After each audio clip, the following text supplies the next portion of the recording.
Hare Krishna, everyone. Welcome again to the Srimad Bhagavatam session. So we will begin by dedicating this presentation to His Divine Grace, A.C. Bhaktivedanta Swami Srila Prabhupada, founder Acharya of the International Society for Krishna Consciousness. And you can join me with the Mangalacharan and the Guru Pranamantras. Om Ajnanatimirandasya Jnananjana Shalakaya Chakshurumilitam Yena Tasmai Shri Guruve Namaha.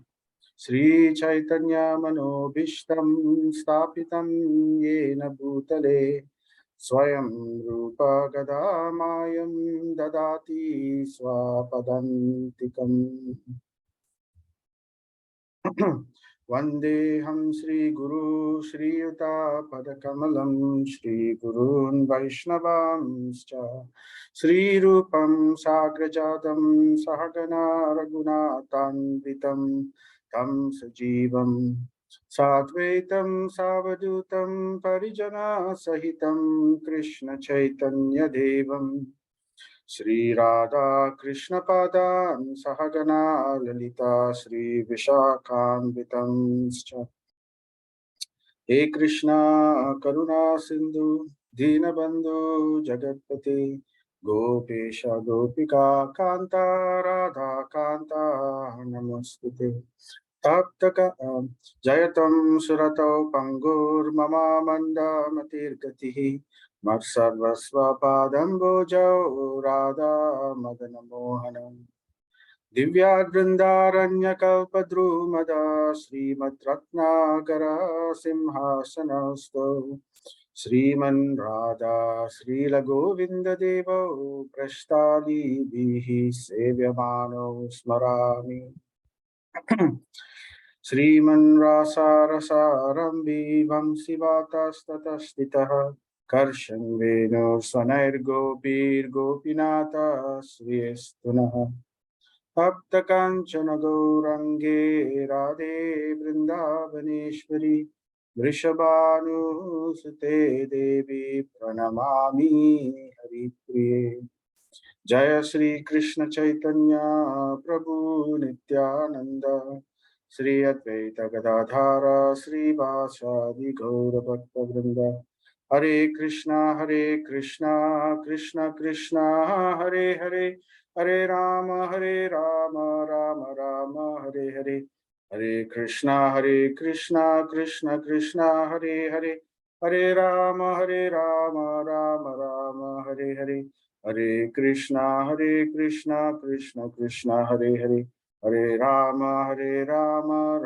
Rama Hare Hare Namo Vishnu Padaya Krishna Prasthaya Bhutale Srimati Bhaktivedanta Swami Nitinamine Namaste Saraswati Devi Gauravani Pracharine Nirvisesha Sunyavadi Paschatya Deshatarine Namo Vishnu Padaya Krishna Prasthaya Bhutale Srimati Bhaktivigna Vinasha Narasimha Namine Mukam Karoti Vachalam Pangum Langaitim Girim Yatkripa Tamaham Vande Sri Guru Dinakarinam Paramananda Madhavam Sri Chaitanya Mishwaram Om Tatsat Narayanam Namaskrityam Naram Chaiva Narottamam Devim Saraswatim Vyasam Tato Jayam Udiraye.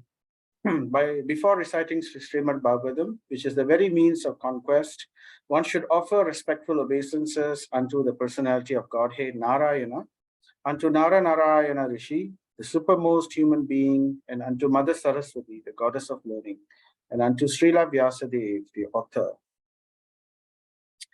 Nasta prayeshu abhadreshu nityam bhagavata sevaya bhagavati Tamasloke Bhakti Bhavati Naishtaki Nigama Kalpatarur Galitam Phalam Sukamukadam Dravya Samhitam Pivata Bhagavadam Rasam Malayam Muhuraho Rasika Bhuvi Bhavakaha Krishnaya Vasudevaya Devaki Nandanaya Cha Nandagopakumaraya Govindaya Namo Namaha Let me therefore offer my respectful obeisances unto the Lord, who has become the son of Vasudeva, the pleasure of Devaki, the boy of Nanda, and the other cowherd men of Vrindavan, and the enlivener of the cows and the senses. Nama Pankajanabhaya, Nama Pankajamaline, Nama Pankajanetraya, Namaste Pankajangre. Srimad Bhagavatam ki jai, Srila Prabhupada ki jai. So Hare Krishna, so welcome back. We are now in chapter 5, Narada's instructions on Srimad Bhagavatam for Vyasadeva. So this is part 4. We are doing session 17 now. So hopefully we can finish the chapter. We have done 3 other parts to this chapter 5 before. Okay, so a bit of recap before we continue onwards. Let's see. So what has been happening so far? So if you remember, Vyasadeva, after writing and compiling all the scriptures, he became dissatisfied. He wasn't satisfied. He became morose, in fact. And he was thinking, okay, I think he already knew the answer. I think it's because I didn't glorify properly the Supreme Lord of the Supreme Personality of Godhead. Because he has given so many different things on various other topics. But when it comes to pure glorification of the Supreme Lord, when it came to pure bhakti, very little was put in all the various scriptures. So he already knew that, but still, right, he was very morose. So then immediately his guru, Narada Muni, came on the spot. And very subtly, Narada Muni, he can understand what is in the heart of Vyasadeva. So he inquired in such a way that Vyasadeva will tell him what was the problem. So then Vyasadeva, he invited Narada Muni, please give his critical opinion. Tell me what is the fault in the work that I have done. And Narada Muni immediately starts to instruct Vyasadeva. So first he glorified Vyasadeva for you have done so many wonderful work. You have compiled all the Vedas. You have after that written the Mahabharata, which is the summary of all the Vedas. So people who are not Brahmanas, they simply by reading the Mahabharata, they can understand all that needs to be understood from the Vedas. Okay, so therefore he was glorifying his compiling of the Mahabharata, and he says, "Oh, so many wonderful things you have done, but right, although you have done all this, right, you have a fault in your work. What's the fault? You have overemphasized the 4 Purusha Arthas, which is Dharma, Artha, Kama, and Moksha. Too much emphasis you have given to mundane material Dharma, Dharma, and then mundane material Artha, Kama, how to perform one's moral obligations, one's religious obligations, how to, how to perform how to have an economic situation, and how to attain your desires, and then how to also escape from the sufferings. So in this way, he has temporary escape, not permanent escape. So therefore, he has given too much emphasis into this. This is called karma kanda, fruitive activities, the cycle of reward and punishment, which everyone is mostly focused upon. Because everybody does work, everybody does something, and their motivation is always, what is in it for me? What reward will I get? And this is fueled by desire. So this has been the focus by Vyasadeva. So this is a fault. Narada Muni says, this is a fault. You are a great personality, and in the name of religion, you have encouraged sense gratification in the name of dharma. You have told everybody, do dharma so that you can satisfy your desires. By performing dharma, you will get artha, wealth, and by that you can satisfy your desires. But this is not the purpose of religion. This is just a side thing. It is just to help the human beings to survive in this material world. If they want to satisfy their desire, we give them a legal way to do it without incurring sin. But this is not the real goal of religion. So you are actually guilty of propagating Keelam Darshanam, a lower philosophy, an inferior philosophy, an inferior concept of religion, which is basically, oh, Father in heaven, please give my daily bread. So that is a lower philosophy of religion, to ask God to satisfy your material desires. That is not the highest purpose of religion. So this kind of religion or this kind of philosophy, it is meant for the crow-like people, so who are interested in useless things like sense gratification results, right? So crows like to go to the garbage. So therefore, this desire and satisfaction of sense gratification is considered like garbage. So therefore, you have created so many scriptures as a holy pilgrimage place for the crows, the crow-like people to go to and take shelter of. Now, so the fault is you have done all this, but instead what you should have done, you have neglected the glorification, neglecting Amalam Vasudevasya Mahima. You did not glorify the spotless, pure glories of the Supreme Personality of Godhead. So as a result, people who follow this system of Vedic understanding which you have suggested, they will never attain Atma Paritusyati. They will never attain satisfaction, complete satisfaction of the soul. So they will not get it. So that's the fault of what you have done. Narada Muni is telling Vyasadeva.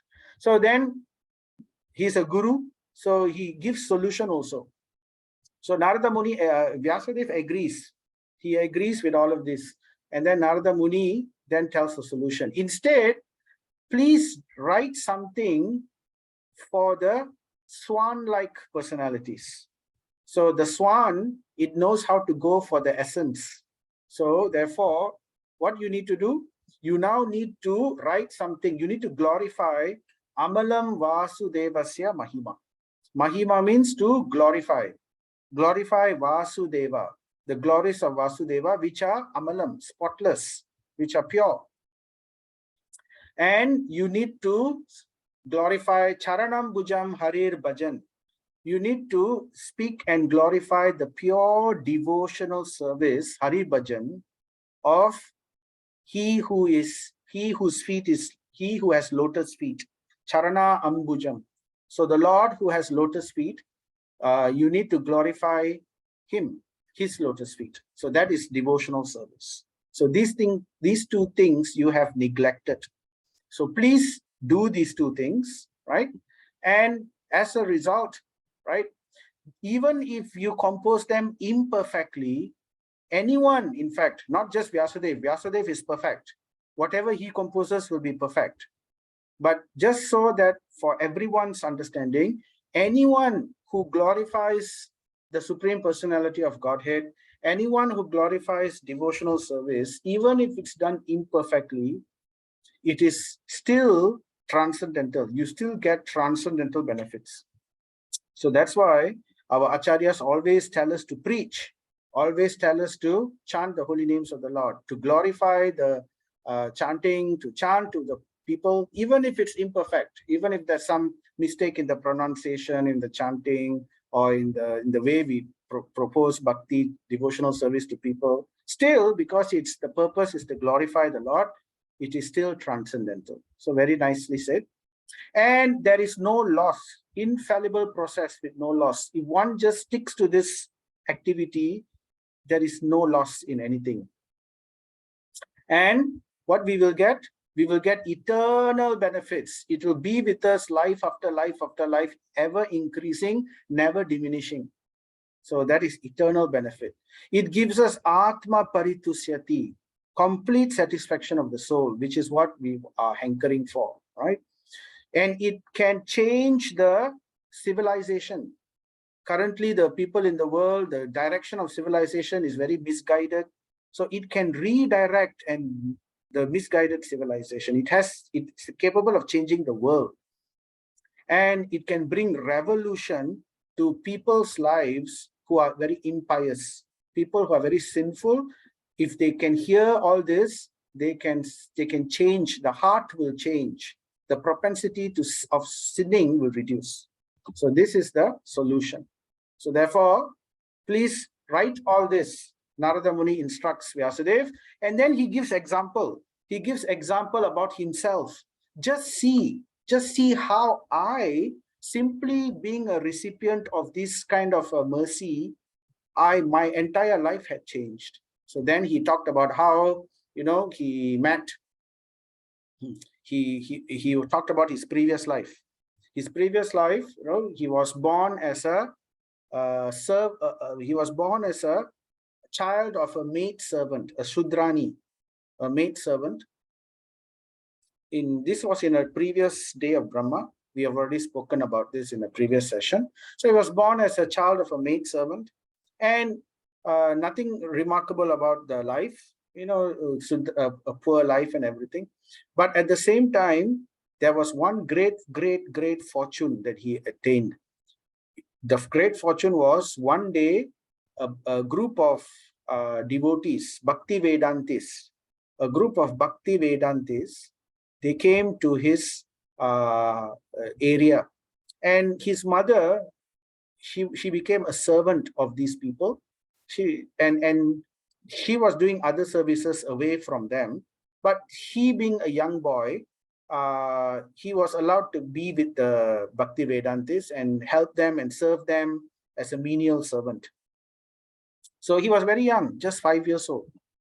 So therefore, Narada Muni says, "Oh Vyasadeva, in that association and by the mercy of those great Vedantis, I could hear them describe Krishna Katha." So Narada Muni, at that time, previous life, as a young boy, a Sudra boy, he got the opportunity to hear Krishna Katha. So this is a rare opportunity. He was didn't know anything. So therefore, he got this opportunity. And thus, simply by listening attentively, my taste for hearing of the personality of Godhead increased at every step. So initially, not so much of taste, but after hearing attentively with faith, then continue hearing, little by little, the taste to hear more and more increased in his heart, step by step. Just like how Chaitanya Mahaprabhu says, in the Sikshashtakam, Anandam Buddhim Vardhanam Pratipadam Purnam Ratasvadanam, right?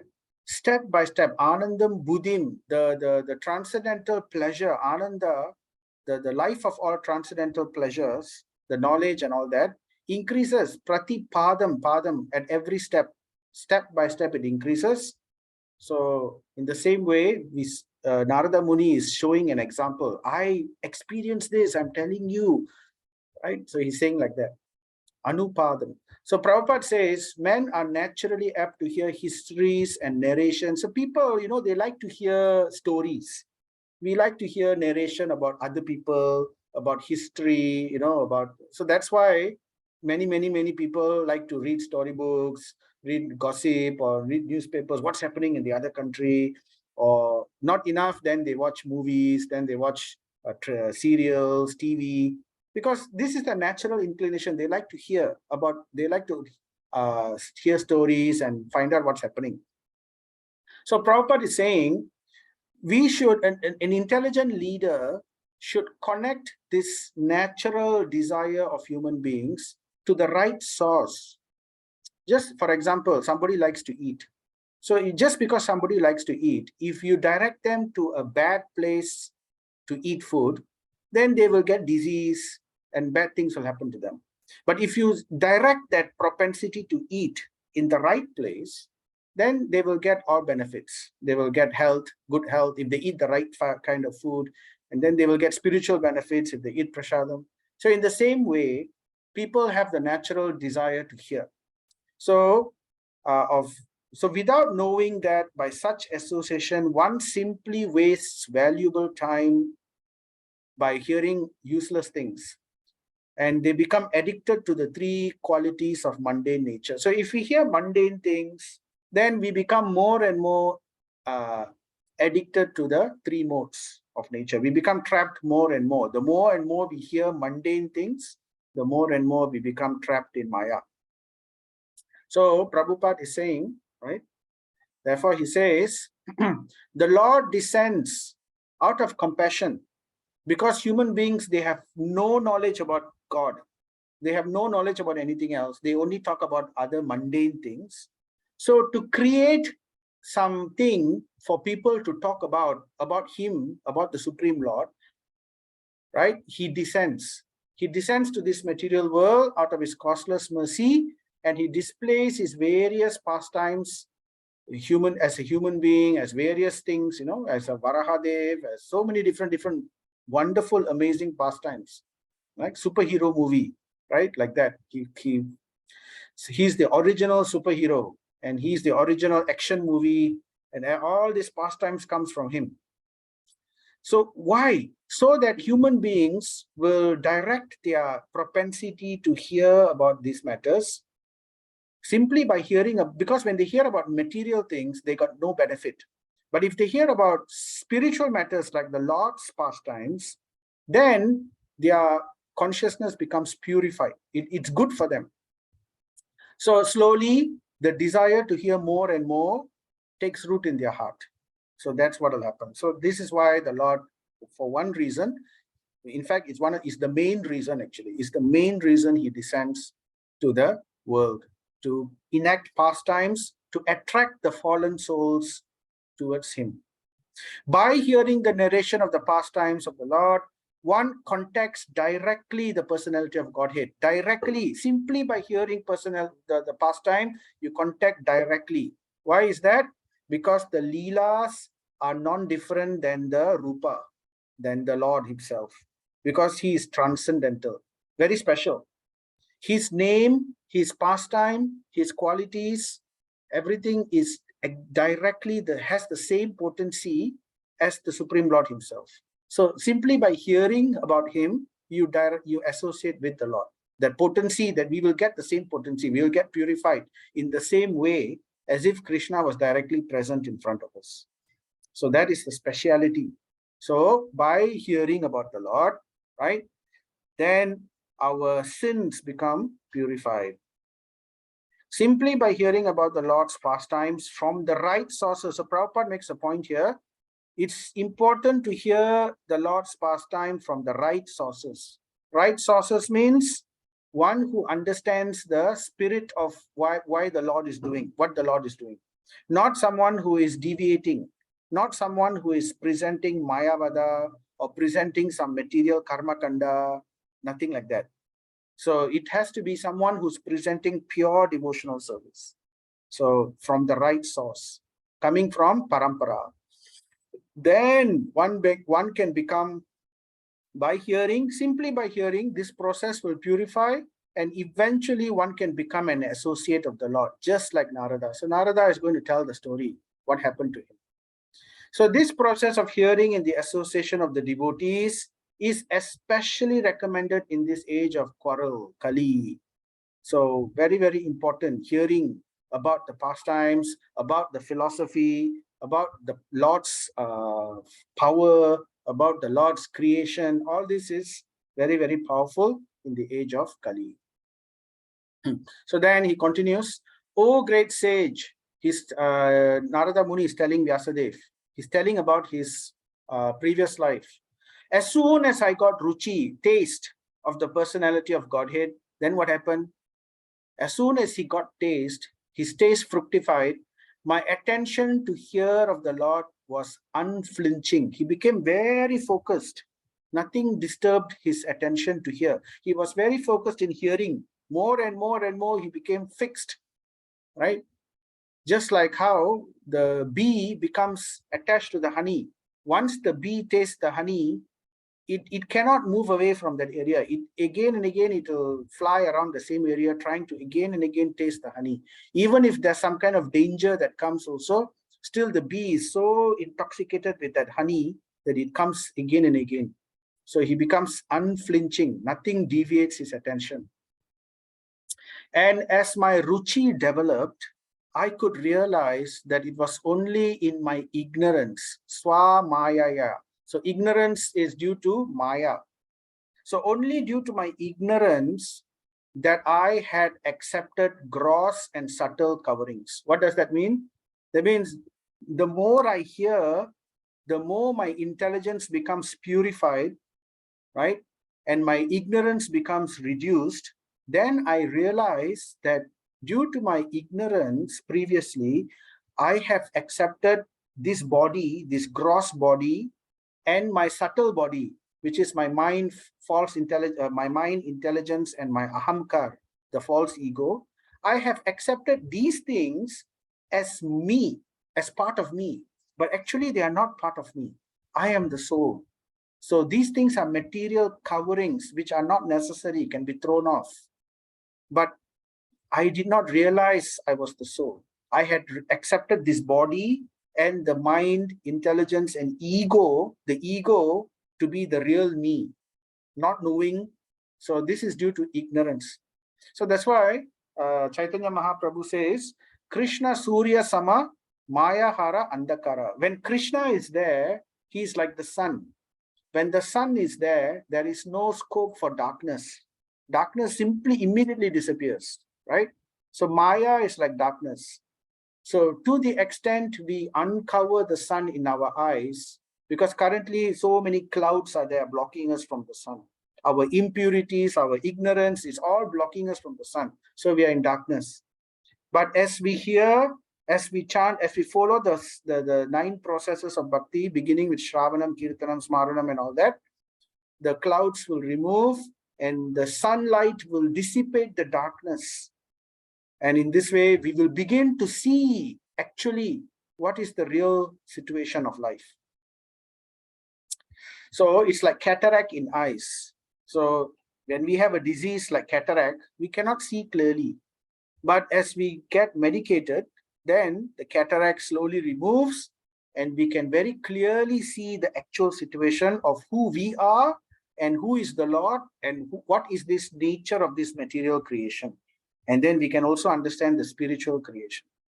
So therefore, now with the knowledge, after hearing unflinchingly, my ruchi has developed, I can understand that both the Lord and myself are para. We are both transcendental. We are both spiritual. We have nothing to do with this material creation. We have nothing to do with this material body. This ego, which I am holding so close to my heart, it has nothing to do with me. Right? So this is what we can understand from that. So therefore, once this gross and subtle coverings are purified by intelligence, by the pure intelligence due to devotional service, then we will use the same gross and subtle body in the service of the Lord. Like the gross body, we can use it in doing service, like, doing archana, serving the devotees, serving the spiritual master, doing obeisances. Simply by doing obeisances, Krishna says in the Gita, right? Mam namaskuru. So simply by doing obeisances, that is using the gross body in the service of the Lord, right? And what about the subtle body? How do we use the subtle body in the service of the Lord? So that's the mind, intelligence. So by hearing more, by understanding more and more about spiritual knowledge, spiritual topics, by chanting, right? So all this will is how we can engage our subtle coverings. So he was doing this. Narada Muni in his previous life as a boy was doing this. And he says, thus, during 2 seasons, now India has 6 seasons, isn't it? It has winter, summer, winter, spring, summer, rainy season, and then there's something called Hemanta, which is after the rainy season. Very nice, very fresh, right before autumn, right? Then there is autumn, and then there is winter. So 6 seasons. So each roughly is about 2 months each season. So thus during 2 seasons, that means just 4 months during the rainy season and autumn, because that's when the Bhakti Vedantas will stay in one place. They won't travel. So that's why they were staying there. So during the rainy season. So during 2 seasons, for about 4 months, constantly, right? Narada Muni, in his previous life as a boy, he had the opportunity to constantly hear these great-souled munis, munibihi mahatmabihi. That means the great-souled, these are not ordinary munis, these are Bhakti Vedantis, pure devotees of the Lord. So he had the opportunity to constantly hear, because he was serving them. So they were kind to him, and as they were speaking, he could also hear, and he was attracted.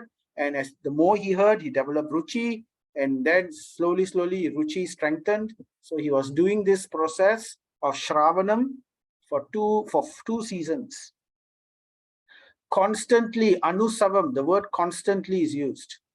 Right? That's the way to do it. Bhakti yoga, bhakti process has to be constant. It cannot be one day we will chant, one day we will hear, another day we won't. So like that, it will be very, very slow. Sankirtyamanam. Constantly do what? Constantly sankirtyamanam. Sankirtyamanam means it's like basically sankirtan and chanting. This is devotional practice. So what was he doing constantly? He was constantly chanting. He was constantly hearing. Hearing what? The yasa amalam of Hari. The pure, amalam means pure, glorification. Yasa is glorification of Hari. So this is what he was doing constantly. And as a result, patiently, with enthusiasm, he was doing this for 4 months constantly, hearing from pure devotees. And then he says, as the flow of my bhakti began. So the real flow of the bhakti begins after ruchi. Once one develops taste, then the real full flow of bhakti comes, like this river. You can see this river. This is the Ganga river, right? The flow of my bhakti began, and this river, as it flowed so strongly, the bhakti river washed away the coverings of the modes of Raja and Tama. The modes of passion and the modes of ignorance were washed away clean by this tidal flow of this river of bhakti, which began in his heart. So Prabhupada says, as the river flows on till she reaches the sea, similarly pure devotional service flows by the association. How does pure devotional service flow? By the association of pure devotees till it reaches the ultimate goal, namely Krishna Prema. So Prabhupada says such a flow of devotional service, once it has begun, once it has come to the part of ruchi, we have come to the stage of ruchi in bhakti, this flow of devotional service cannot stop. It will increase more and more. Anandam buddhim pratipadam purnam ratas vardhanam, until it reaches purnam. On the contrary, it increases more and more without limitation. Purnam ratas vardhanam, right? And this is achieved by the grace of the Lord, exactly like the flow of the river. So then he says, I was very much attached to those sages. So then he tells a little few important pointers for us to understand how we can also get the same kind of benefit like how Narada Muni, the boy, he received. So he's telling, I was first of all very much attached to those sages. So he was attached to them. That means what? He was serving them humbly and he was hearing from them. I was gentle in behavior. So why were the sages also attracted to him?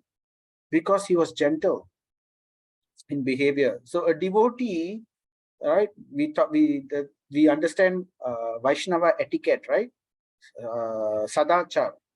This is the ornament of a devotee. Ornament of a devotee is he is meek and humble.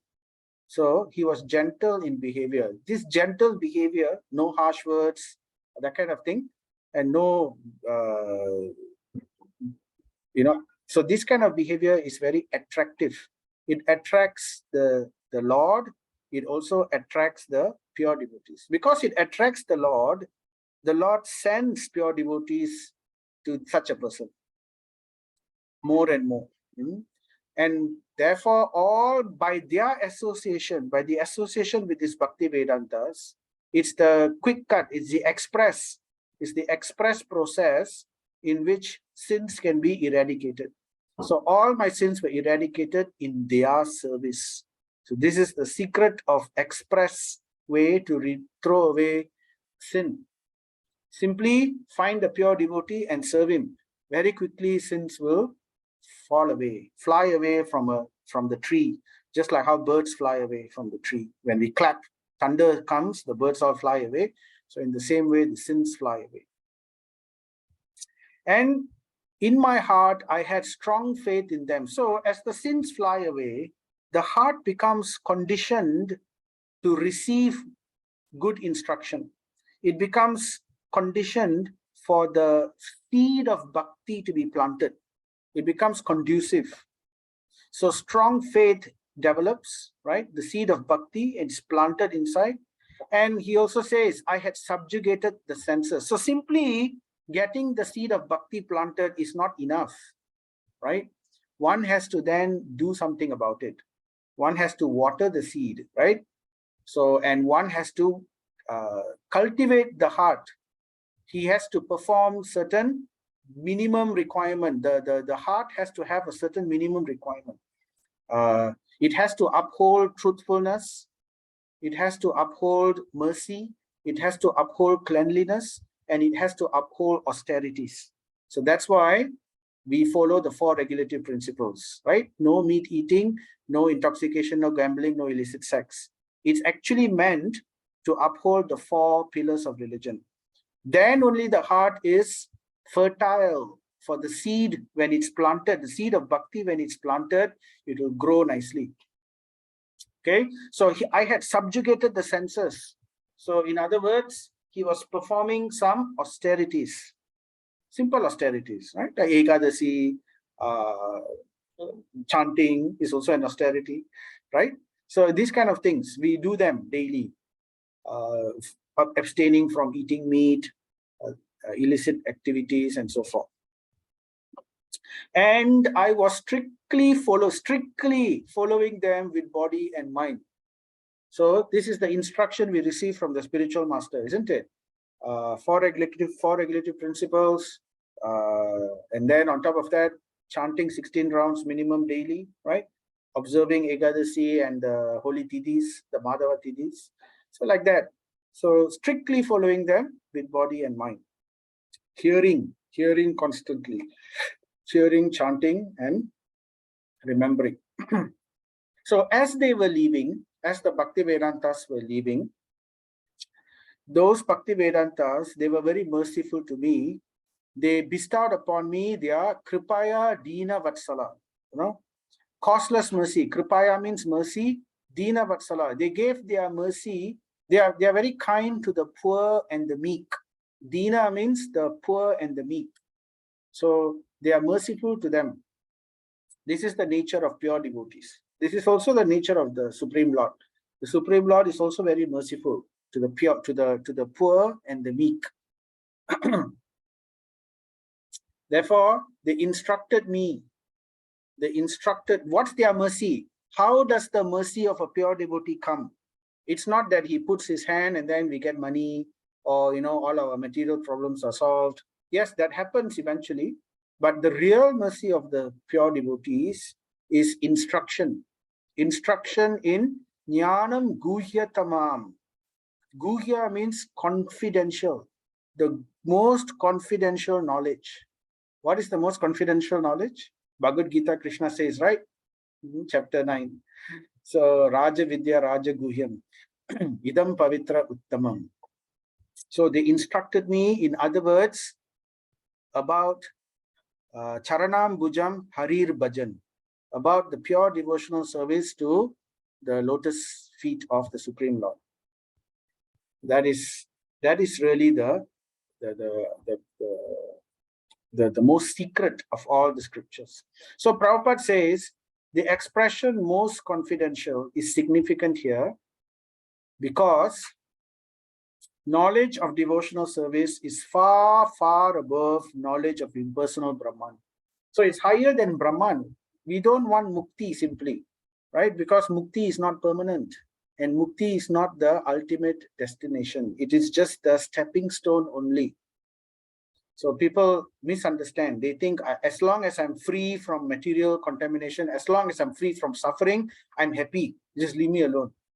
But the nature of the soul is it cannot remain inactive.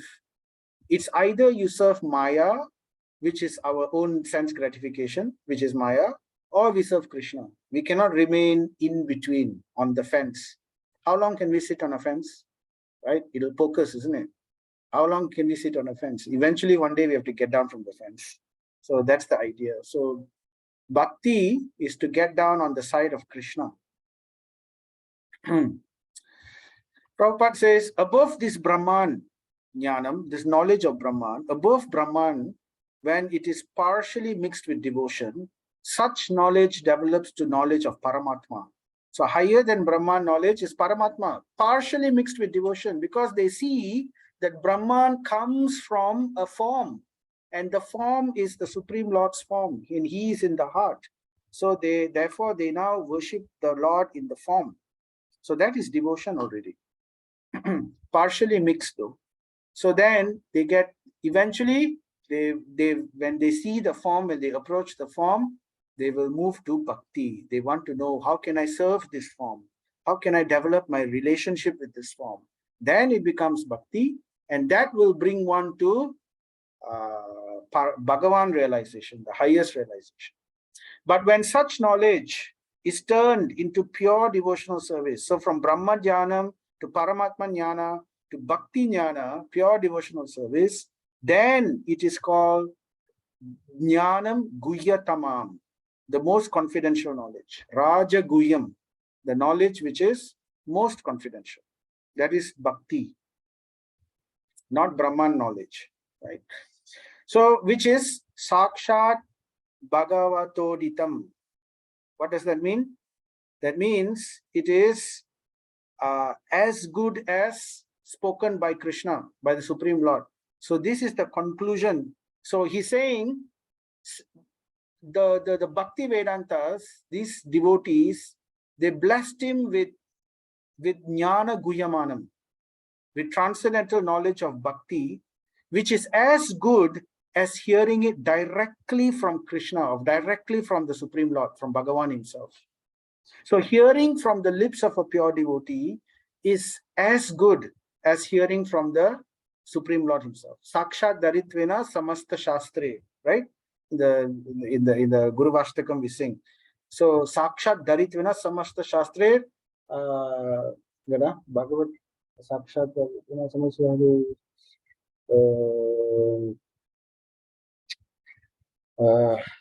what's that verse?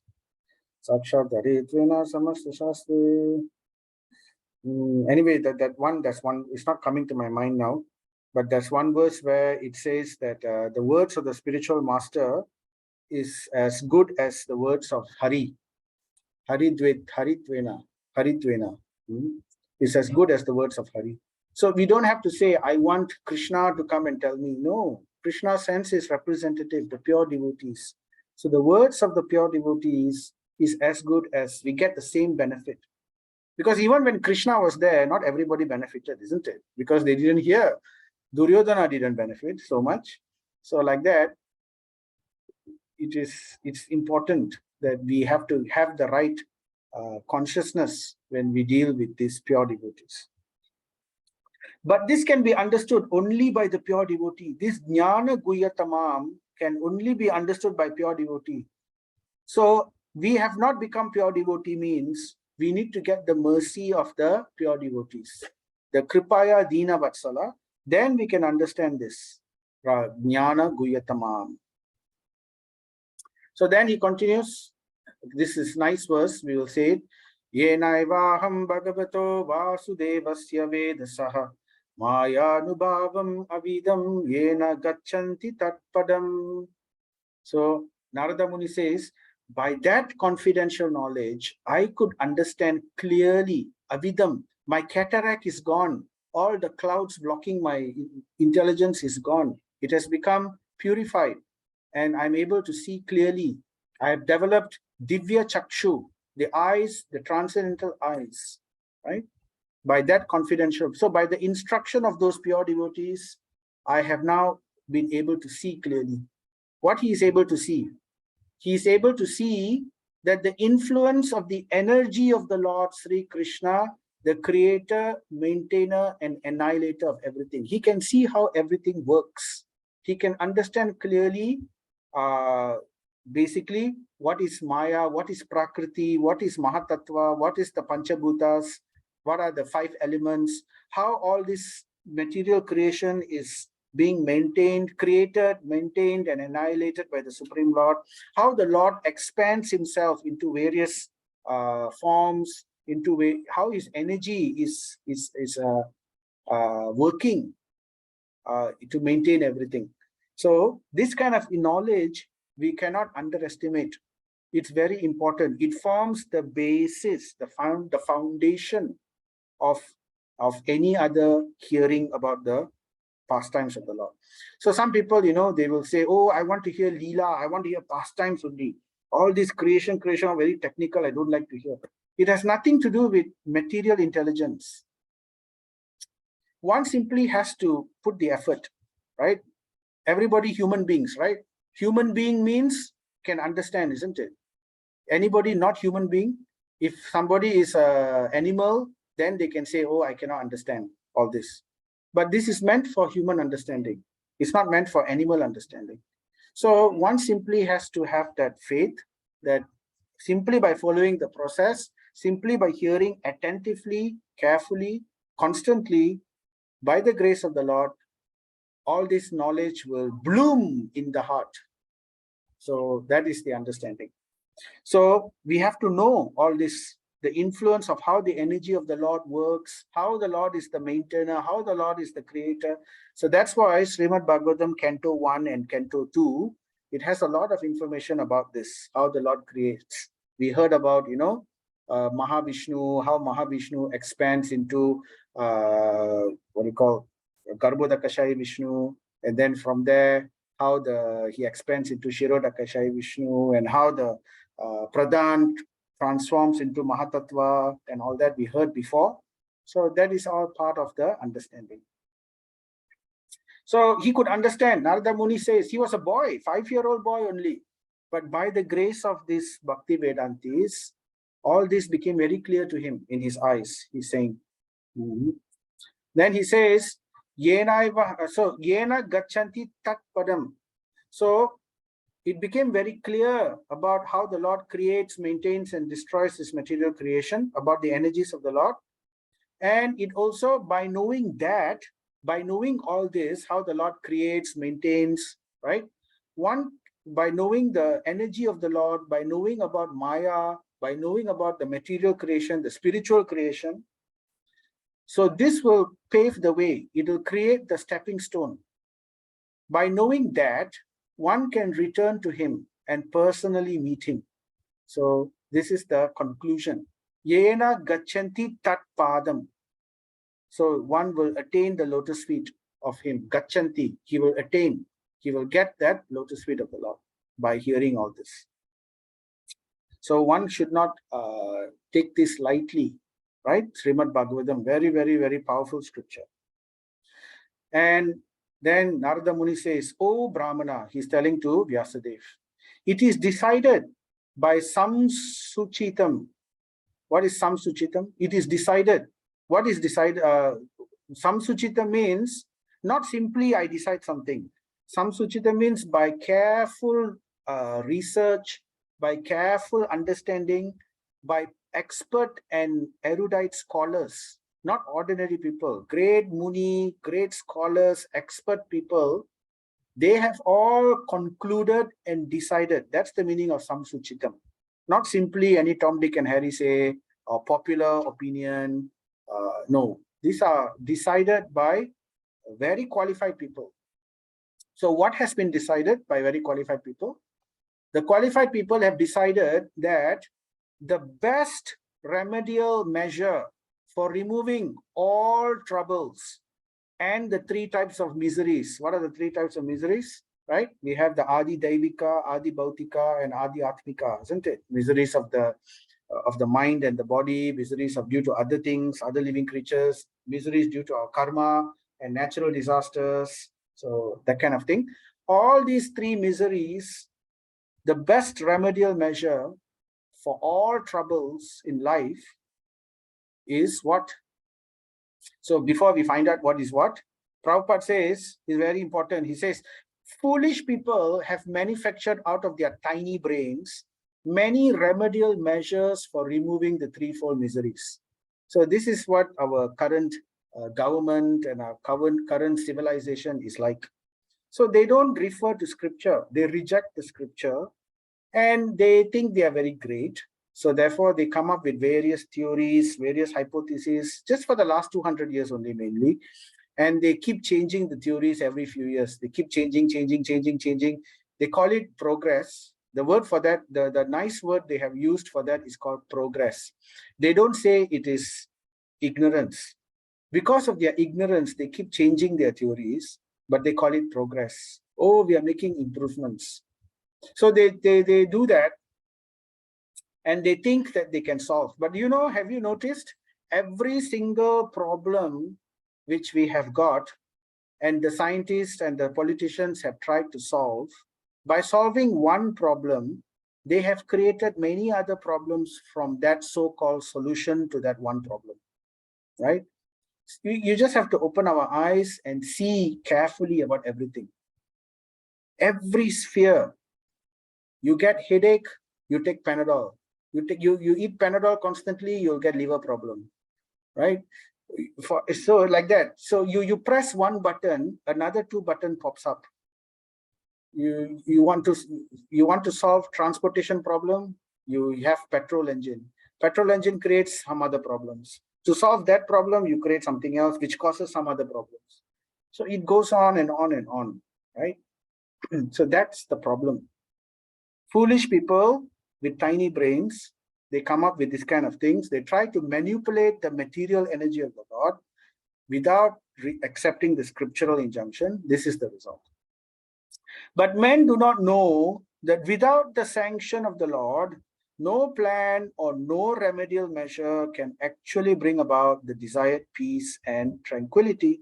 That's why you don't see it in the world. There's hardly any peace and tranquility because majority of the population are atheistic. So you don't see it. Though they claim they are religious, but it's not, it's all cheating religion. Yeah? Dharma projita kaitaba, cheating religion. It's all about, please God, please provide me what I need now. Then I will worship you. Then I will build temples for you, right? So that is called cheating religion. So the Lord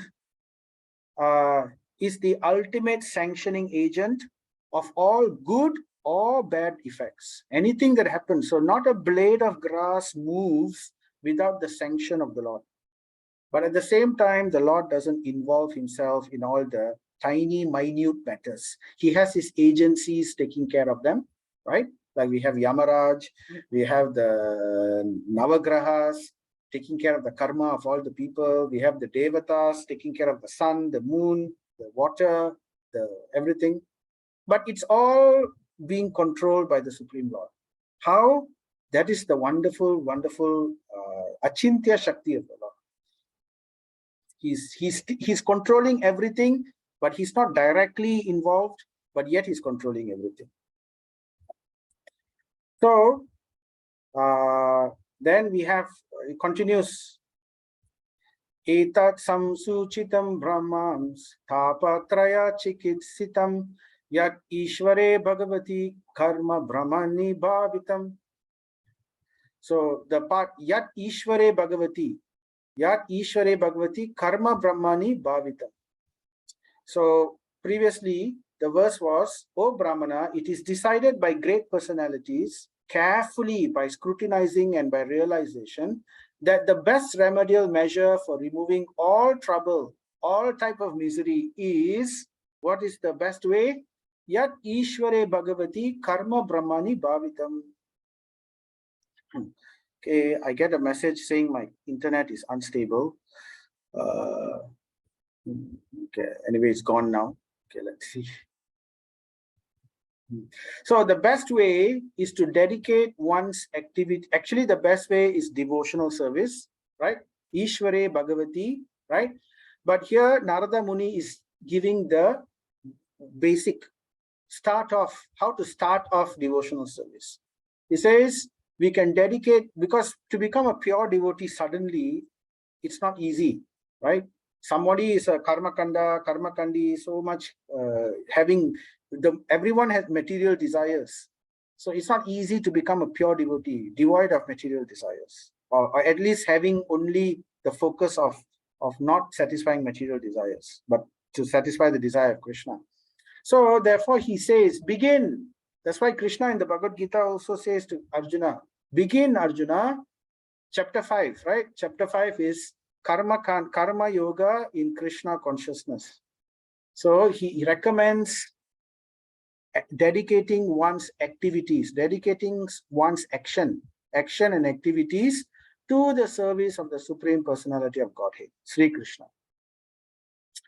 So this is part of devotional service. When we say dedicate our activities, pure devotional service is to perform activities like Shravanam, Kirtanam, Smaranam, hearing about the Lord, serving the Lord directly or his devotees, or performing some seva, that kind of thing. These are pure devotional activities. But it's not the only thing we do, isn't it? We also do other things, like we go to office, we study, we go to school, we serve our family. So therefore, all of these mundane activities can be dovetailed towards the satisfaction of the Supreme Lord. It can be dedicated to the service of the Supreme Lord. For example, we earn money, we can dedicate that money in the service of the Supreme Lord. We bring up our family, we can dedicate our family to the Supreme Lord. How? By helping the family to be Krishna conscious, by giving them prasadam, by bringing the family to the temple, to give them association of the devotees. So this is all serving the family by dedicating it for the Supreme Lord. So like that. What else? So many other things. Studying. So going to school, studying. Why? Because we want to use our intelligence in the service of Krishna. Let's learn what we need to learn, become expert, become good, and then use that ability for Krishna's service.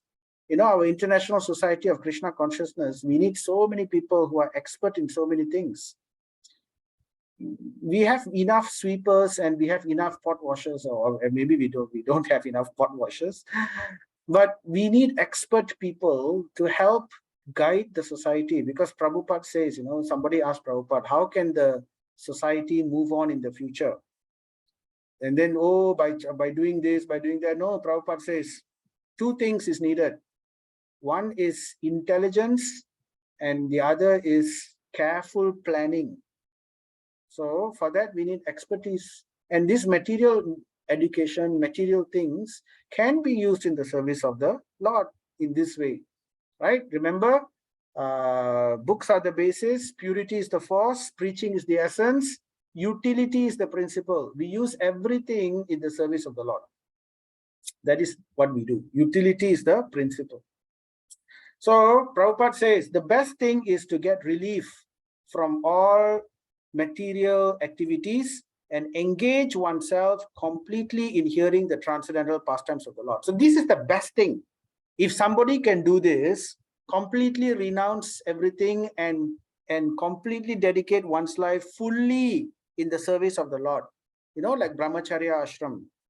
If one cannot become a brahmachari, if one cannot become a sannyasi, right? Then what is the next thing we can do?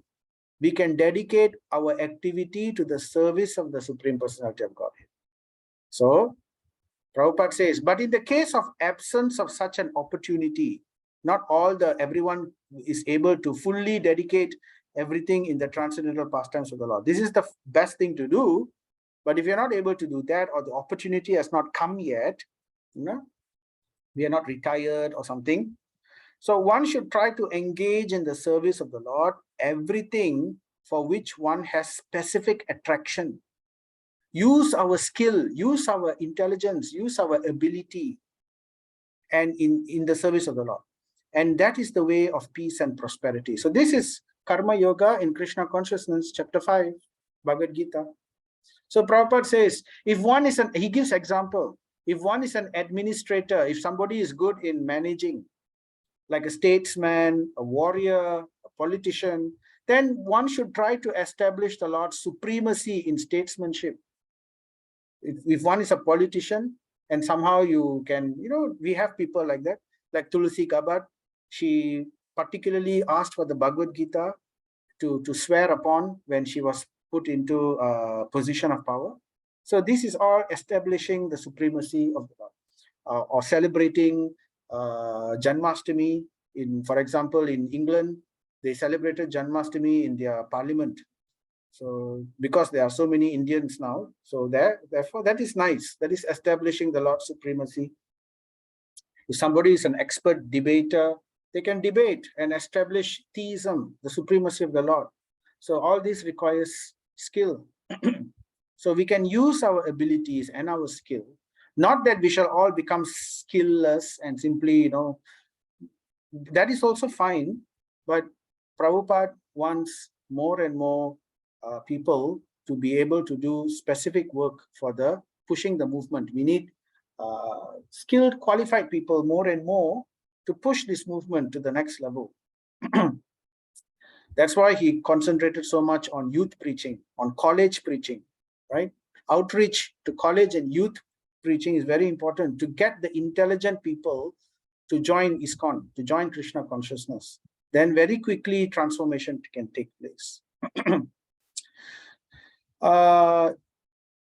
Fight for the cause of the Lord as Sri Arjuna did. So this is to be guided by the Guru. In this way, one can dedicate his activities to the... So here I've put a picture of the devotees. So these are all the devotees who dedicated themselves. They are all young devotees. Prabhupada met them. This is Yamuna Mataji, this is Mukunda Maharaj, and Shama Sundar. So all of them were young. They had their... Though they did not have college education or whatever, but they had youth. They could dedicate themselves fully to the service of Prabhupada.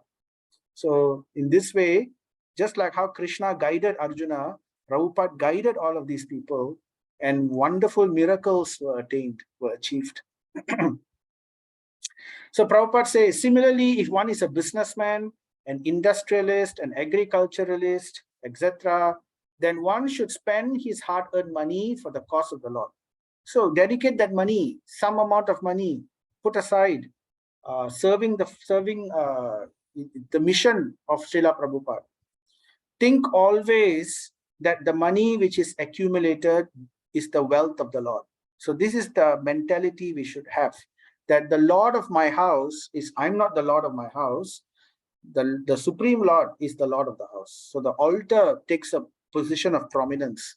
The Lord, everything is cooked in the house is offered it to the Lord. Everything which is bought in the house is dedicated for the service of the Lord.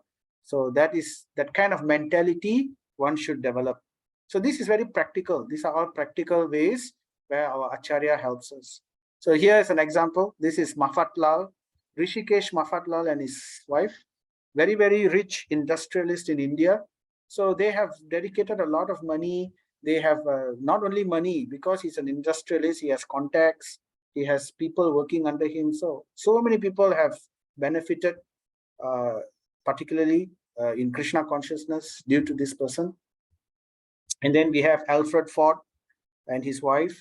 So how they have engaged their wealth, their contacts, their ability. So he's still the chairman, the co-chairman of the Temple of Vedic Planetarium. So how he has given half his fortune for the service of the temple, and he himself became fully devotee. So these are nice examples of such people, businessmen, industrialists, agriculturists. So try to engage Lakshmi in the service of the Lord Narayan. Lakshmi should be engaged in the service of Narayana. Then automatically the family becomes happy. This is the secret. People go after Lakshmi, Lakshmi, Lakshmi, Lakshmi, but Narayana, I don't want Narayana, I want Lakshmi only. So Lakshmi doesn't like such people.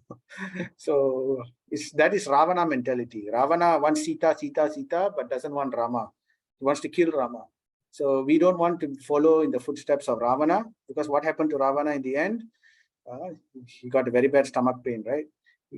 Arrow shot into his stomach and then he died.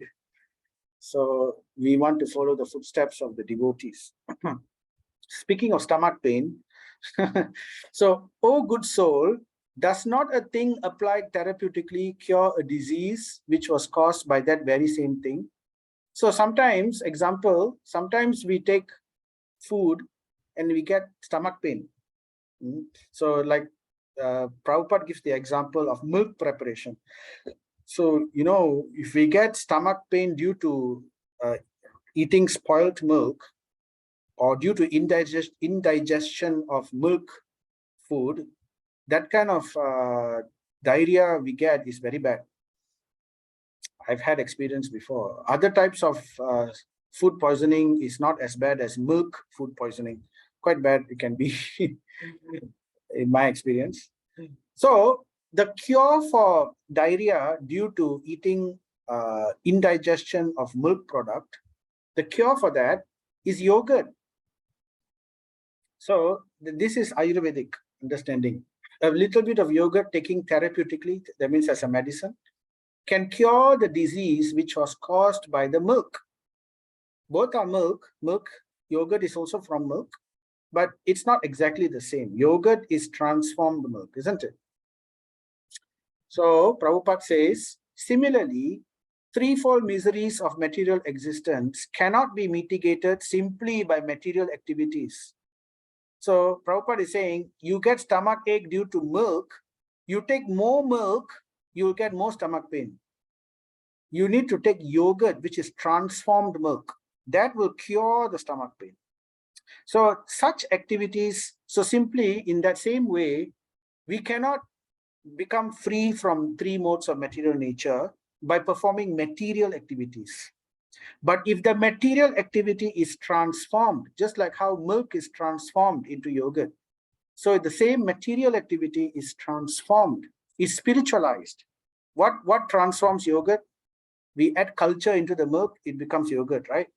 So if we dedicate our material activities, if we spiritualize our material activities, dedicate our material activities to serving Krishna and his devotees, right?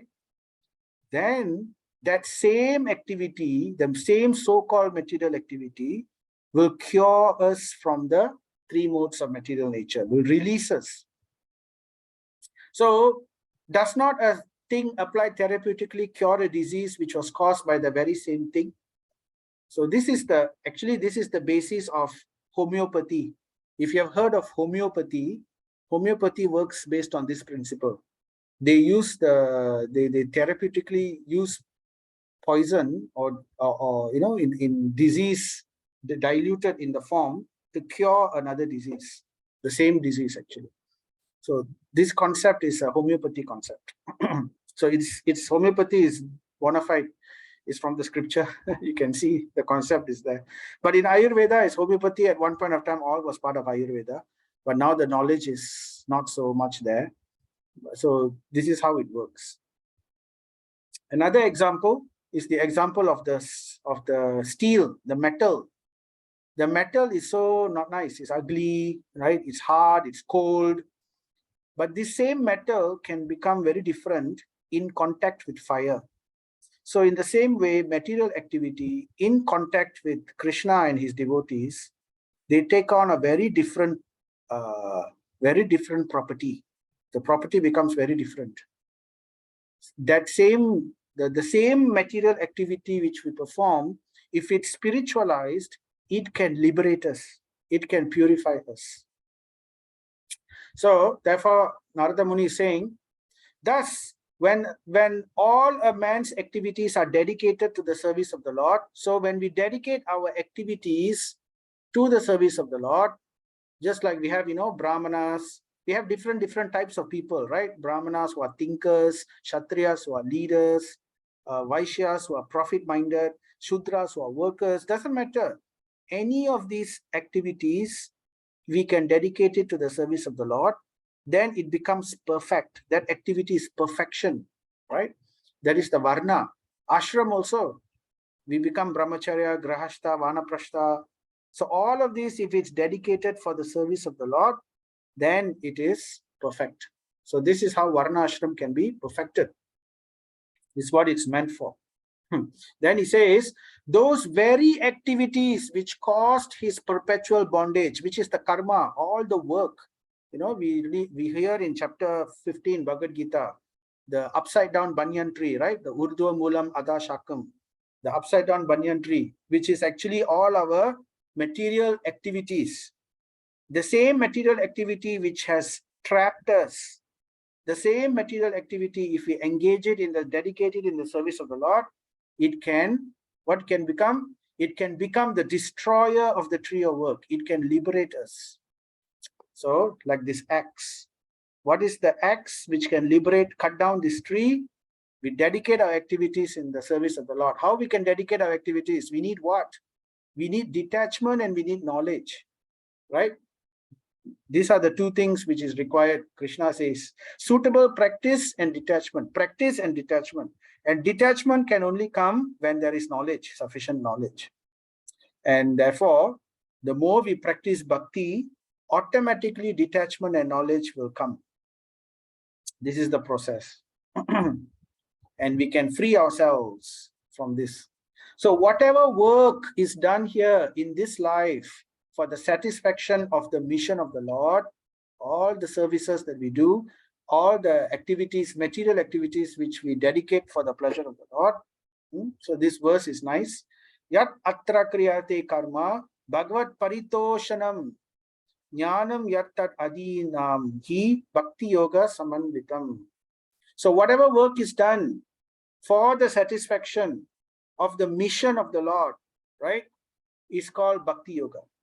Bhagavad paritoshanam, for the satisfaction of the mission of the Lord, whatever activity, kriyate karma that we do, that is called bhakti yoga.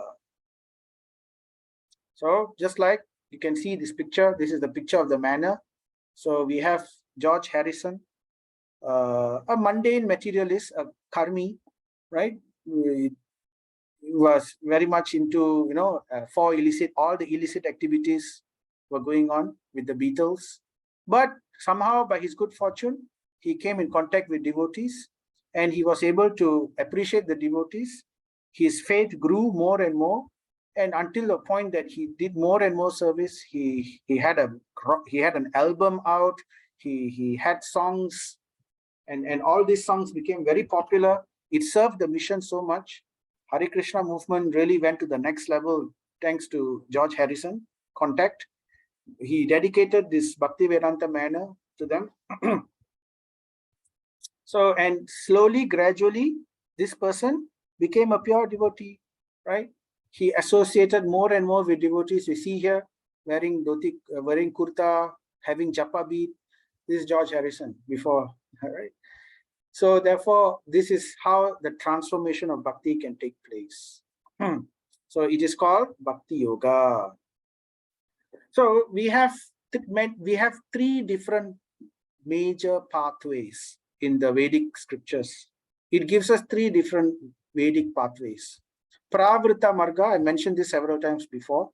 Pravrita Marga, this is meant for the karmakandis, those who are not interested in liberation. So what to do for them? So for them, Krishna gives all the karmakanda, all the upachara, all the how they can perform many rituals and sacrifices to satisfy their desire, their karma. But this is cheating religion. But ultimately, it still benefits them because they are following the path laid by the Lord. So they get purified.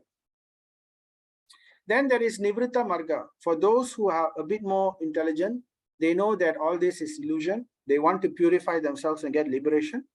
But they are envious of the Lord. They cannot accept Lord as the supreme. They want to have nothing to do with the Lord. They want to be free, but they want to have nothing to do with the Lord. So for them, they give Jnana Marga, right? It begins with Karma Yoga. Same. They also dedicate their work. They do their work, but they don't dedicate it to the Lord. They instead don't accept, they reject the fruits. It's difficult to do. The fruits come, but they don't give the fruits to anything else. They just reject it. I don't want, I don't want, I don't want. So that is chapter 3, Karma Yoga, Bhagavad Gita. But chapter 5, Karma Yoga, they take the fruit and they give it to the Lord. They reject the fruits for themselves, but they give it to the Lord. That is Karma Mishra Bhakti. That is the beginning of Bhakti Yoga. The Nivritta Marga, the beginning of Bhakti Yoga, Karma Mishra Bhakti. So as one performs this more and more, then it becomes pure Bhakti. Now the Karma Kanda path, the Pravritta Marga, this is meant for those who are having material desires. This is a very, very slow, gradual elevation. After many, many, many, many lives, they eventually come in contact with the Nivritti Marga. Nivritti Marga is either Jnana or the Bhakti. Either one, they come in contact. And then after that, they begin either process. So, but it's a very slow process. And in between, there's a lot of risk of fall down, risk of going to hell, risk of sin. So it's dangerous. So that's why Bhagavad Gita, Krishna tells Arjuna, become a yogi, Arjuna. Abandon this path of sense gratification. Instead, become a yogi, take up the path of Nivritti. Nivritti means to renounce sense gratification. So under there are two paths, Jnana and Bhakti. Bhakti is the most confidential. It's meant for those who are non-envious of the Lord. So therefore we have this.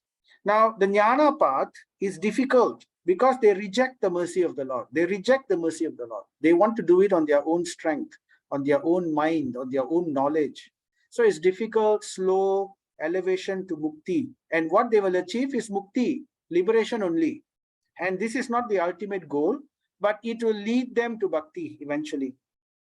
But it's a slow process. It will purify them until their envy is gone.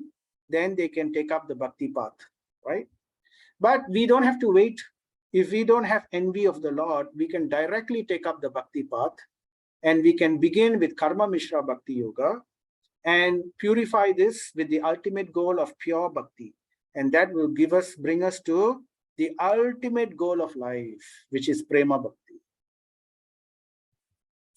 And what is called Jnanam becomes dependent on Bhakti Yoga. So therefore, Jnana becomes dependent on Bhakti. If we follow the path of Bhakti, automatically the process, it begins with hearing, right? Hearing. How do we get knowledge? Hearing. So as we hear and hear and hear, our knowledge grows. And at the same time, Krishna, from within the heart, he promises Bhagavad Gita, right? The Chatur Sloki. He says that I, situated in the heart of the devotee, will give him that understanding for which he can understand how to reach me, right? Jnana Deepena Bhashvataha. By that lamp of knowledge, I destroy the darkness in his heart and I lead him towards me.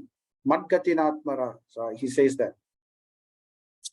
So therefore, Prabhupada says, other knowledge being devoid of Bhakti Yoga or satisfaction of the Lord cannot lead one back to the kingdom of God. It can only bring you to Mukti, but after that, you have to still come to Bhakti. Then only you can go. So a devotee engaged in the unalloyed service of the Lord, specifically in hearing and chanting of his transcendental glories, becomes simultaneously spiritually enlightened by the divine grace of the Lord. So by the grace of the Lord, one who follows bhakti, his heart becomes purified. And when bhakti blooms in the heart, jnana and liberation and renunciation, all this is becoming the servant of the devotee. So it's all there already. The Lord reveals from within the heart. The understanding comes. So this is a nice verse. Kurvana yatra karmani bhagavat chiksaya sakrit grunanti guna namani Krishna's anusmaranti cha. Krishna's anusmaranti cha. While performing duties according to the order of Bhagavan, then we can do all our material activities, but we dedicate it for the pleasure of the Lord and Guru, right? One remembers constantly. One constantly remembers him. So we have to always remember the Lord, his names and his qualities. That's why we need to do sadhana. So simply dedicating our work for the pleasure of the Lord alone is not enough. If we want to progress further, it's a good step, right? It purifies us, but we also need to add sadhana to it. So constantly remembering him, his names, his qualities, chanting, right? As we chant, as we hear, then remembrance will come. So it says here, Guna Namani Krishna Anusmaranti. Anusmaranti means remembering. So therefore, by constantly remembering him, his names and qualities, we add sadhana into the picture. That is perfect. That is very good. Then we have nice bhakti yoga. So let us all, therefore, now he's coming to the conclusion. So Narada Muni is saying, let us all, therefore, glorify Vasudeva along with his plenary expansions, Pradyumna, Aniruddha, and Sankarshana. We will say this verse. Om Namo Bhagavate Tubhyam Vasudevaya Dhimahi Pradyumnaya Niruddhaya Namaha Sankarshanaya Cha. So this is also a Gayatri mantra because it has the word Dhimahi. So this mantra is a very, basically it's glorifying Vasudeva. And if you remember, this is the Chatur Vyuha, the Lord's expansions. Now, let me just explain this a little. Let me just quickly, I don't want to go into the technical detail of this, but we need to explain slightly. So this is Krishna. Krishna is the Swayam Bhagavan, right? The original candle, the original Supreme Personality of Godhead, Swayam Bhagavan. And this category is called Swayam Rupa, original personality, the original form, Swayam Rupa. So Krishna expands himself in Goloka Vrindavan. He expands himself into two categories, which all form under the classification of called Swayam Prakash. So the Swayam Rupa Krishna in Goloka expands himself into Swayam Prakash. Swayam Prakash has two categories. So Swayam Prakash means he is expansion. He is not the original. Swayam Rupa is original. Swayam Prakash is expansion of the Lord, direct expansion from Krishna. So two categories, Prabhava Prakash, right? And Vaibhava Prakash. So two candles. So one candle lights the other two candles. They all shine as brightly. So full potencies are there. But still, they are not the original. The original is Swayam Rupa. Now, Prabhava Prakash means Krishna expands exactly as himself. Just like how he expanded himself in the Rasa dance, he became many Krishna, or in Dwaraka, became many Krishna. So this is Prabhava Prakash. He expands duplicate of himself. Vaibhava Prakash, same potency, but not the same form, not the same mood. Mood and form is different. Example, Balaram. So that's Vaibhava Prakash. Now, all this takes place in Goloka Vrindavan and in the Mathura and Dwaraka. So it takes place in this place, right? And after that, from Vaibhava Prakash, the Lord expands further into the next category called Tat Ekatma Rupa, right? In this category, Tat Ekatma Rupa, there are two classes of expansions, Vilasha and Swamsa. Now, don't worry about the details if you can't remember them. Just listen and just understand as we listen. We may forget it, but you can always hear it back.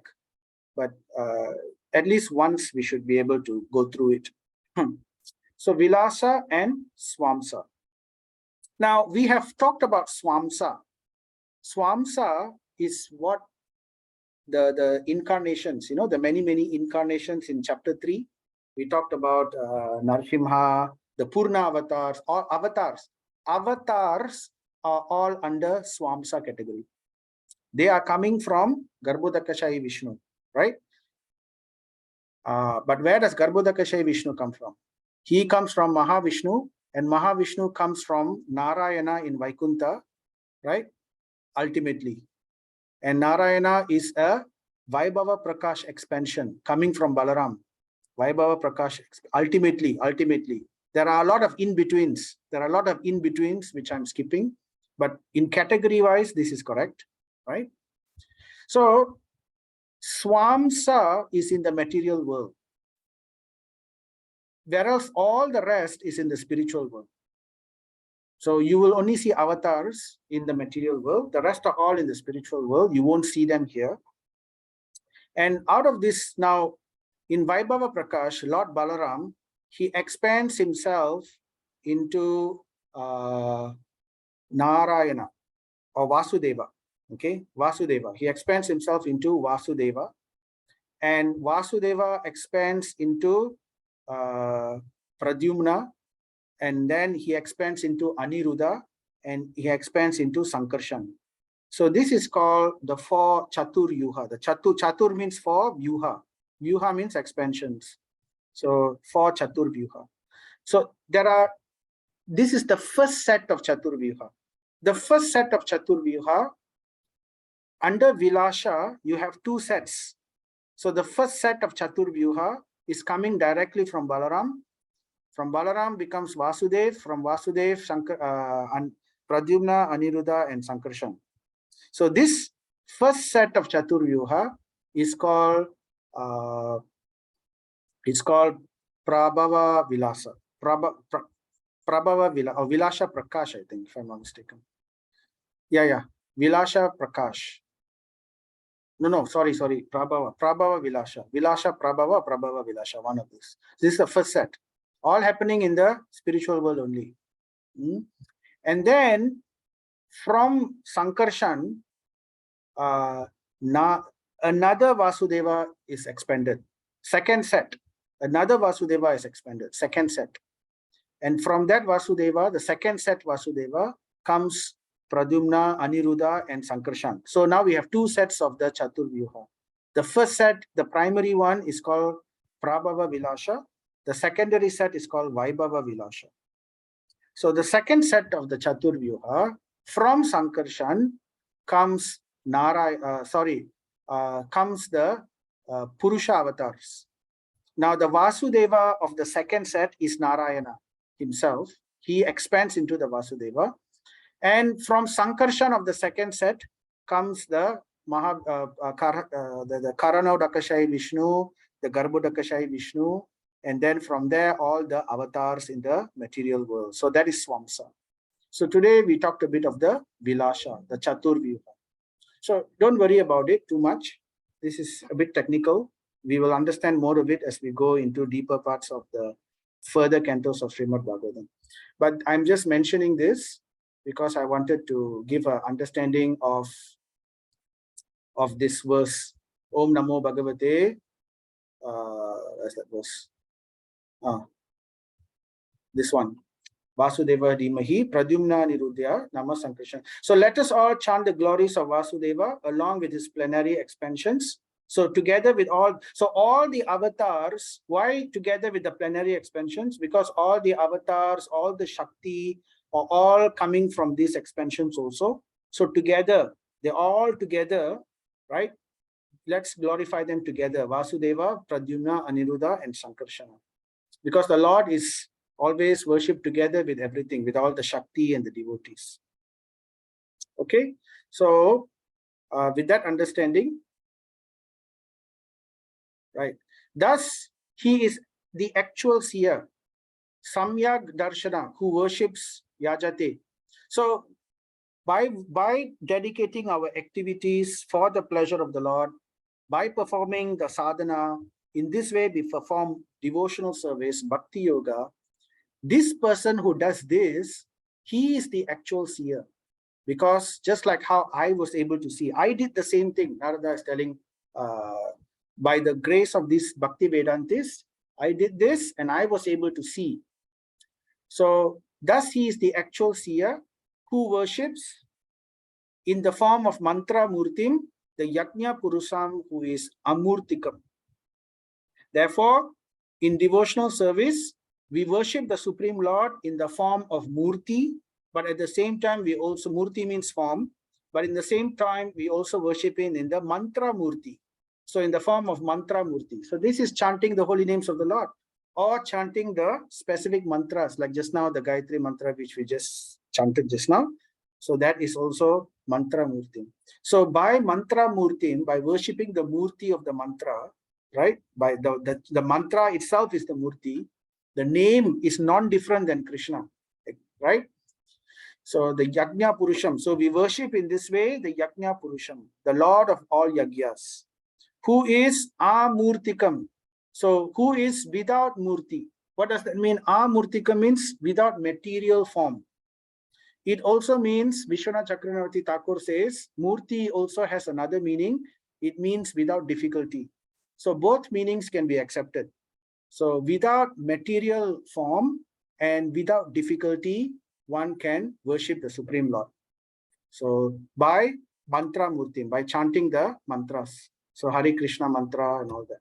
So Prabhupada says the Pancharatrika system is both practical and suitable for this age of quarrel. So in the Pancharatrika system, we have deity worship. In deity worship, we worship the form of the Lord, which is transcendental, not material. And we worship him with mantras, right? We need to be second initiated in order to worship the deity. So in this way, Pancharatra system is very wonderful. It helps and it complements the chanting of the Hare Krishna Mahamantra. Very suitable for this age of Kali, together with the chanting of the Mahamantra. So we are now almost coming to the end. Second last verse. O Brahmana, thus by Krishna's grace, I was endowed first with jnanam of the Lord, with knowledge of the Lord, as inculcated in the confidential parts of the Vedas. So the secrets of the Vedas are revealed to me. The knowledge of the Lord is revealed to me. Bhakti, the glory of the Lord is revealed to me by his grace. By the grace of Guru, by the grace of the Bhakti Vedantis, and by the grace of Guru, one gets Krishna. So Krishna also revealed from within the heart. So Narada Muni, he later we will hear his story, what else happened to him. So now he's just telling in brief. First he got knowledge, jnanam. Then with eyes of knowledge, further cultivation, then he received Aishwaryam. The Aishwarya means he received mystic powers, mystic potencies. And he received a transcendental body. His material body dropped away and he received a spiritual body. So Aishwaryam, equal, in Aishwaryam with the Lord. And then he received Swasmin Bhavam Cha Keshava. He received personal, intimate relationship with the Supreme Lord. This is what we are really looking for. This is what devotees we are really looking for. We're not looking for so much Aishwaryam. We don't care if Aishwaryam is there. It can come, it can go, it doesn't matter, right? Jnanam is for the purpose of this Swasvim Bhavam Chakeshava, so that we can have personal relationship with the Lord.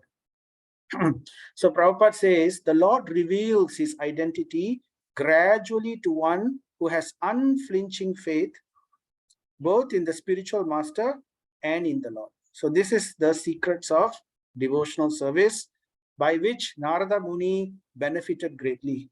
So Narada Muni is concluding now. This is the last verse of chapter 5. Please, therefore, Vyasadeva, my disciple, describe the Almighty Lord's activities, which you have learned by your vast knowledge of the Vedas. So this is now Narada Muni giving direct instruction. After Vyasadeva wrote all the scriptures, this is what was lacking. So Narada Muni is saying, now what is lacking? Describe the Yasa Mahima, the Yasa Bhagavata Mahima, the glories of the Lord. For that will, number one, satisfy the hankerings of the great learned men, even the liberated men, right? Sukha Mukha Dravya Amrutam, Pibata Bhagavatam Rasam Alayam. Even for the liberated people, they are attracted by Bhagavatam. So it will satisfy the hankering of all jivas, of all living entities. At the same time, it will mitigate the miseries of the masses of common people who are always suffering. So two things it will do simultaneously. Indeed, there is no other way to get out of such miseries. So the answer to all of this is Srimad Bhagavatam. So this is how the history of Srimad Bhagavatam came to be. Narada Muni's instruction to Vyasadeva. And that's why Vyasadeva wrote Srimad Bhagavatam last of all, after getting the full maturity of his spiritual knowledge. So with that, we end chapter 5. So Jai Sri Krishna Chaitanya Prabhu Nityananda Sri Advaita Gadadhara Sri Vasadi Gaura Bhakta Vrinda Hare Krishna Krishna Krishna Hare Hare Hare Rama Rama Rama Hare Hare Hare Krishna Krishna Krishna Hare Hare Hare Rama Rama Rama Hare Hare Hare Krishna Krishna Krishna Hare Hare Hare Rama Rama Rama Hare. So thank you very much for. I took extra time. Sorry for that again. I just wanted to finish the chapter. All glories to Srila Prabhupada. All glories to Srimad Bhagavatam. Any questions from anyone? Any comments? Prabhu, Hare Krishna, Prabhu. Hare Krishna. I just was curious. I'm curious about Narada Muni. His activities when he was 5 years old boy, was it in Sakti Yoga, Dropa Yoga, or Tre Yoga, or Kali Yoga? It was in Satya Yuga. When it happened? It was in Satya Yuga, but not this Satya Yuga. It was in a previous day of Brahma. In a previous day of Brahma, not this Yuga, Satya Yuga. In the previous Satya Yuga, it happened. Previous Satya Yuga, Prabhu.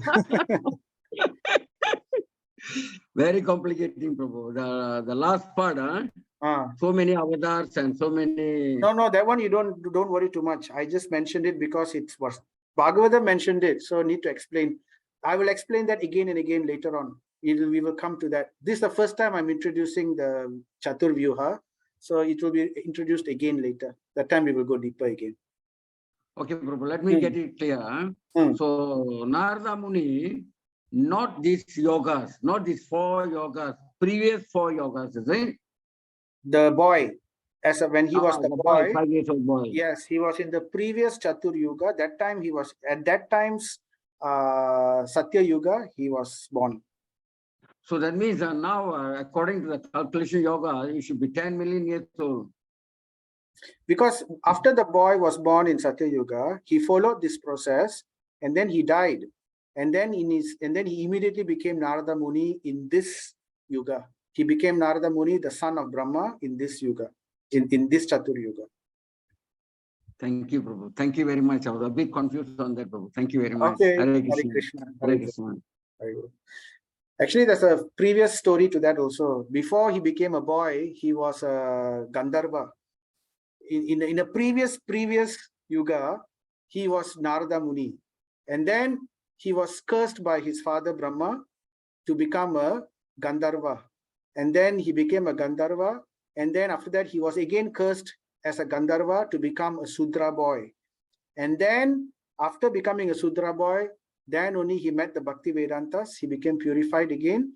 Then again in the next Chatur Yuga, when the next Satya Yuga came, he became again the son of Brahma. So yeah, it's a bit complicated, but very complicated. Not a bit. Very complicated. Yeah. Thank you, Prabhu. Thank you very much. Hare Krishna. Hare Krishna. Any other questions? And from anyone else?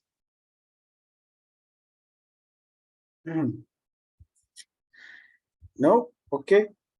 So if nothing else, if again, as usual, any questions, please feel free to write to me, WhatsApp to me, no problem, I can answer. Otherwise, thank you so much for your attention and for your time.